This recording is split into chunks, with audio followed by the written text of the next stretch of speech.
Bienvenue dans cette 4e vidéo dont le sujet reste la dure réalité du management bienveillant. Dans la première vidéo, je vous expliquais le processus théorique expliquant que le management bienveillant génère du bien-être. Le bien-être génère de l'implication génère des résultats.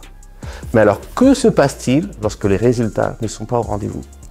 C'est l'une des problématiques que je rencontre souvent lorsque j'accompagne des dirigeants qui ont l'impression de mettre tout en place, mais que les résultats ne correspondent pas à leurs attentes, ou peut-être que les équipes ne réagissent pas telles qu'ils l'espéraient. Donc, premier aspect pour moi, votre management bienveillant doit être pragmatique, de pouvoir regarder en face les résultats de votre type de management.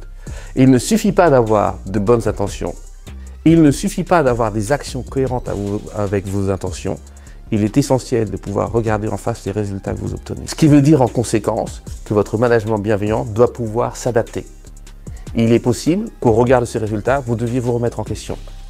Ce n'est pas renoncer à votre bienveillance, c'est potentiellement penser différemment comment l'appliquer. Troisième chose, et je sais que tout le monde ne sera pas forcément d'accord avec moi, mais j'assume mes convictions, je pense que le management bienveillant se mérite et que parfois certaines personnes ne le méritent pas ou le méritent plus.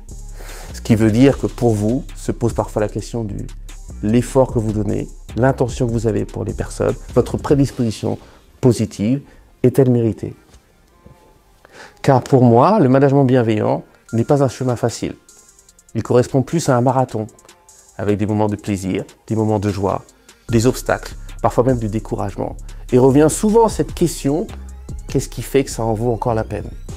Et donc, plusieurs dimensions qui peuvent potentiellement vous aider dans ce management bienveillant. 1. Redéfinir vos convictions. Pourquoi faites-vous cela? 2. Être prêt à s'adapter, à faire face à la réalité des résultats, à être pragmatique. Et 3.